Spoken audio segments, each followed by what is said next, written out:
Allô tout le monde, je m'appelle Mérisa Et moi, c'est Laurence. et on travaille en éducation ici au Musée des Beaux-Arts du Canada.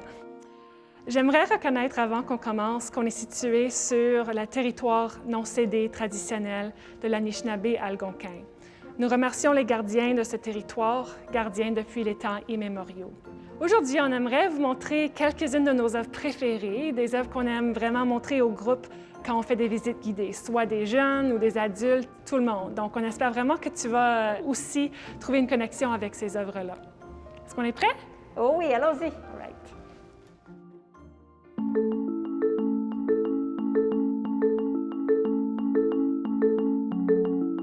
Présentement, on est en avant de La Voix de feu de Barnett Newman, qui est une de mes œuvres préférées que j'ai l'opportunité de présenter à différents groupes, différents publics. Et comment est-ce qu'ils réagissent quand tu rentres dans cette salle-là? C'est une salle assez imposante avec les groupes en avant de cette œuvre-là. Oui, effectivement. La plupart du temps, quand on entre ici, j'entends beaucoup de rires, beaucoup de chuchotage. Oh, moi, j'aurais pu créer, peindre cette peinture. Il y a beaucoup de réactions et c'est ce que j'aime, de créer la réaction, de vraiment aller chercher les gens. Puis la plupart du temps, quand je monte cette peinture-là, c'est pas la première que je monte. Donc, à ce moment, les gens sont confortables avec moi, sont confortables d'être honnêtes un peu plus et de dire vraiment comment ils se sentent par rapport à cette peinture-là. C'est quand même un choc hein, de rentrer dans la salle. Et toi, tu as un truc pour les aider à comprendre un peu de quoi l'artiste voulait qu'on voit. Oui, bien, j'aime bien commencer par être en équipe un peu avec eux autres et critiquer la peinture. Donc ça, j'aime bien ça, faire un peu l'avocat du diable, leur dire comme quoi que c'est 3 lignes, mais c'est seulement 2 couleurs. Mais après ça, tout de suite, avant même autre explication, je vais aller dans l'illusion d'optique et je vais leur expliquer comment l'illusion fonctionne. Puis ensuite, ils vont avoir cette expérience-là, ils vont pouvoir prendre ça un peu pour guider leur réflexion. Bien, vous autres, chez vous, vous n'êtes pas en avant de l'œuvre, mais est-ce que tu peux nous expliquer un peu comment ça fonctionne, cette illusion-là? Oui, bien sûr. Bien, évidemment, je ne sais pas, comme tu as mentionné, je ne sais pas à quel point ça fonctionne à travers un écran. J'ai déjà des gens qui m'ont dit que ça fonctionnait, mais bon, je n'ai pas testé pour moi-même. Mais ce qu'on fait, c'est qu'on regarde la ligne qui est à droite. On prend un point sur cette ligne-là où les 2 couleurs se rencontrent et on fixe pour environ 30 secondes. Et ensuite, quand le 30 secondes est terminé, bien, on change et on porte notre regard sur la ligne qui est à gauche. Et la plupart du temps, on va avoir un changement de couleur qui va se produire. On peut même cligner des yeux, regarder un mur blanc par la suite et on va voir l'œuvre apparaître sur le mur. C'est une œuvre qui a beaucoup à faire avec l'optique, avec la façon qu'on voit, la façon que nos sens interagissent avec le monde alentour. Donc, c'est beaucoup plus qu'une œuvre d'art de 3 lignes sur un canevas. Et l'expérience optique, ça doit toucher les gens, surtout bien, tout le monde, les jeunes, les vieux. Est-ce que tu as déjà réussi à changer la vie des gens? Oui, bien, cette peinture-là, effectivement, elle est très controversée, comme on sait. On a beaucoup parlé de cette peinture-là dans les médias quand elle a été achetée en 1989. Il y a des gens qui arrivent et qui disent « Bon, moi, je déteste cette peinture-là, je suis pas capable de la regarder. » Donc, on prend quelques instants pour vraiment vivre l'expérience de l'œuvre. Et ensuite, bien, il y a certaines personnes, oui, qui m'ont dit que j'ai changé un peu leur vision, même si c'est pas de la haine à l'amour. Des fois, c'est quand même une compréhension qui est un petit peu plus profonde de la peinture. Juste du côté investissement, c'est quand même un bon investissement de ce côté-là.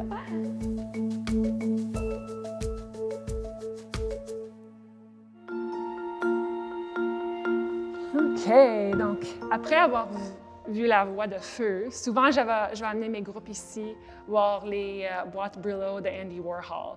Et souvent, les jeunes, ils connaissent déjà cet artiste-là parce que c'est un artiste pop. Souvent, ils sont vraiment familiers avec ses cannes de soupe Campbell ou la tête de Marilyn Monroe. C'est des images qu'ils ont déjà vues tellement de fois.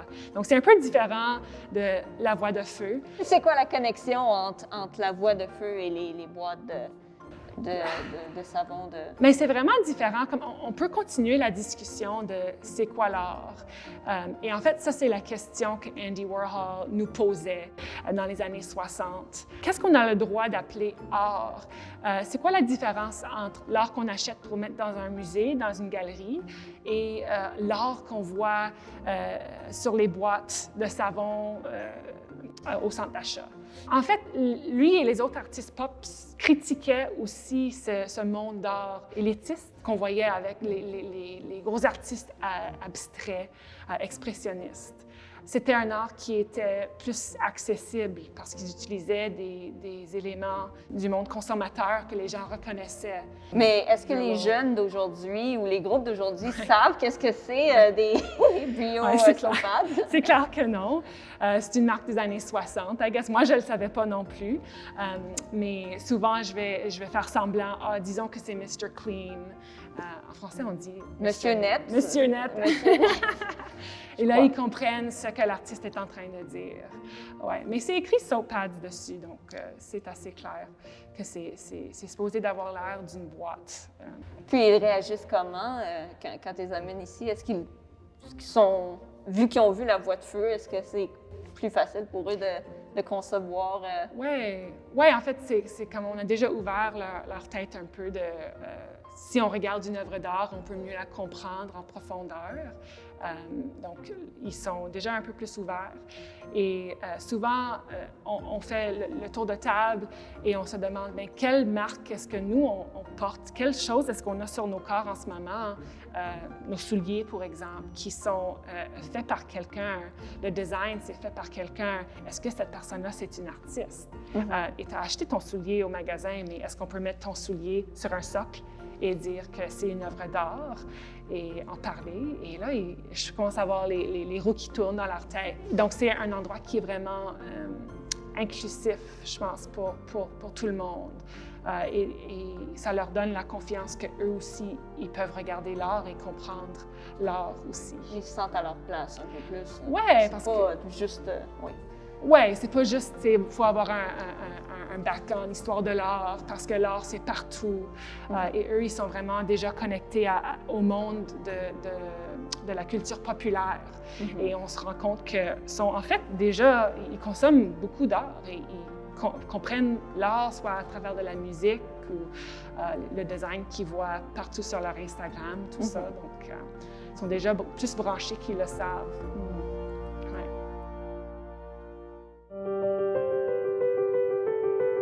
Ceci est une œuvre par l'artiste contemporaine Nadia Mir, créée en 2013 pour l'exposition Sakahan qu'on a ici au musée.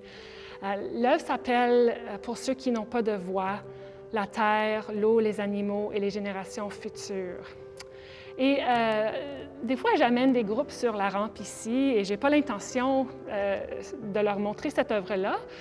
Je m'en vais en haut, mais je trouve que c'est impossible des fois d'éviter cette œuvre-là parce que les gens, quand on est rendu moitié sur la rampe, ils voient l'œuvre de plus proche et soudainement, ils réalisent qu'il y a une grosse photo au-dessus de leur tête et ils veulent en savoir plus. En fait, c'est une photo d'une ceinture de wampum qui est plus petite, très longue, mais c'est plus petit.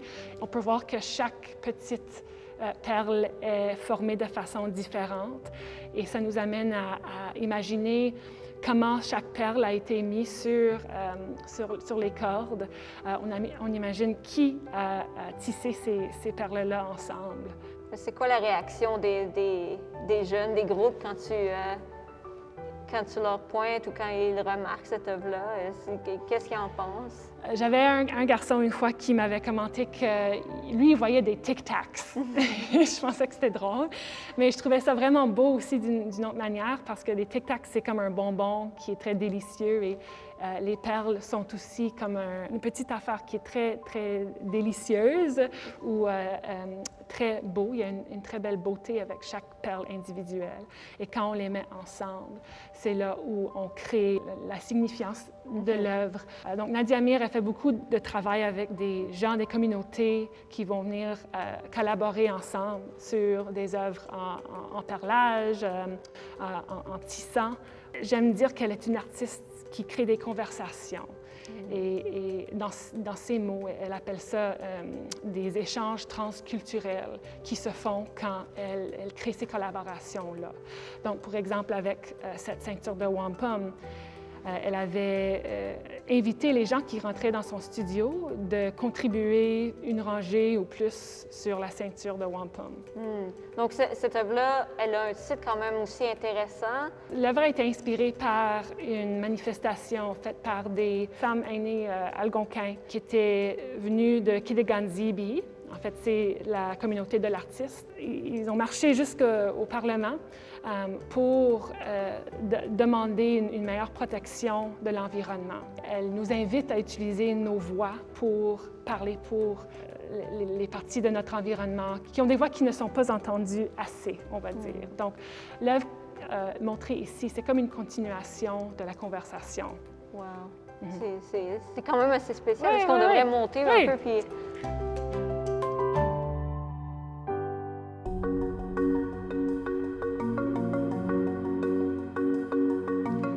Une autre des œuvres que j'aime beaucoup présenter, c'est le Soundsuit de Nick Cave, parce qu'il a une présence assez incroyable. Dès qu'on entre dans la salle, c'est très difficile de se concentrer sur une autre œuvre que Nick Cave, justement parce qu'il a une prestance.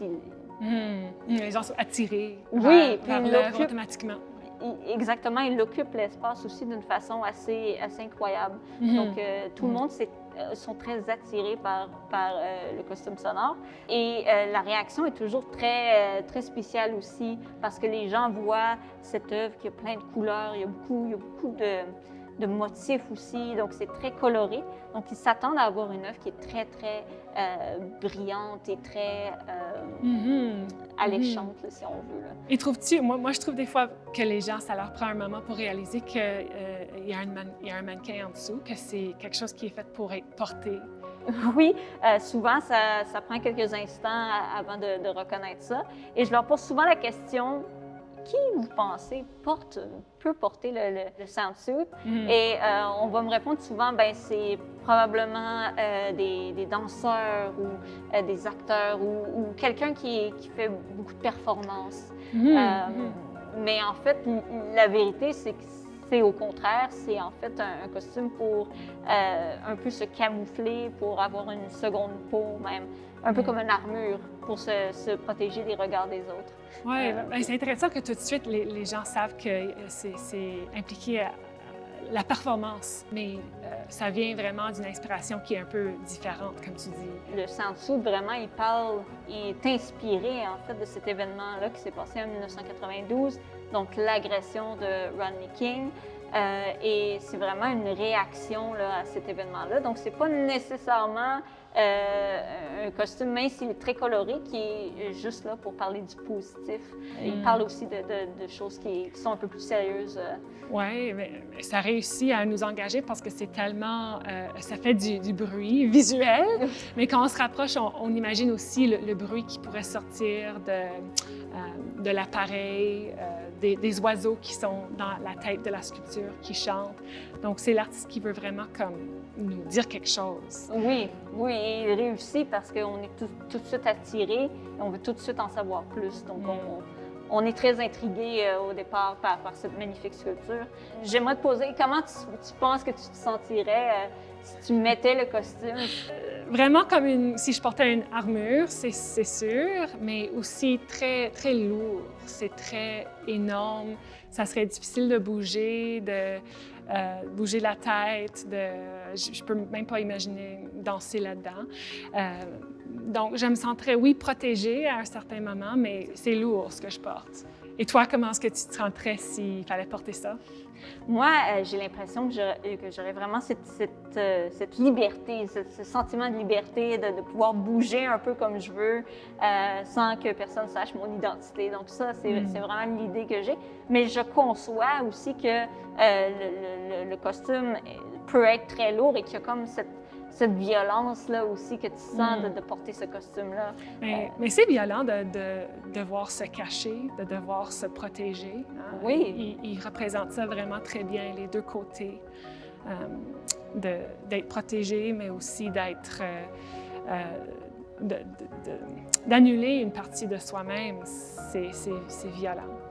Mais justement, et cette œuvre-là remplit justement cette fonction-là. Donc, c'est une œuvre complexe qui s'inscrit un peu dans les œuvres qu'on a vues aujourd'hui, qui sont des œuvres qui, au premier regard, des fois, on peut se poser des questions, mais si on cherche un peu plus, on peut vraiment découvrir l'œuvre et les idées derrière qui font que c'est quelque chose de très valable. Et cela, les gens de tous les âges, est-ce que tu trouves que, par exemple, les ados vont réagir de façon différente des adultes à qui tu présentes cette œuvre-là? Oui, bien, en fait, tout le monde a des expériences très différentes, hein, donc c'est très différent d'un groupe à l'autre, mais oui, la réaction est bonne, peu importe l'âge, et on peut s'identifier à certaines valeurs que le costume veut générer.